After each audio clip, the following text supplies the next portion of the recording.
Guys, di sini sedang berada di kolam Dewi-Dewi. Nih, airnya jernih guys, karena langsung dari pegunungan. Nggak ngandung kaporit, jadi aman untuk dikonsumsi. Ini ibu-ibu lagi nemenin ponakannya. Ini anak-anak lagi mandi berceburan. Itu ada patungnya 3. Dewi Persik, Dewi Sanca, dan Dewi Sansan. Nah, itu airnya dari mata air ya,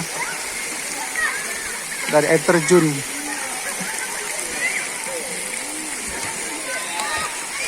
Oh, ini Dewi Sri.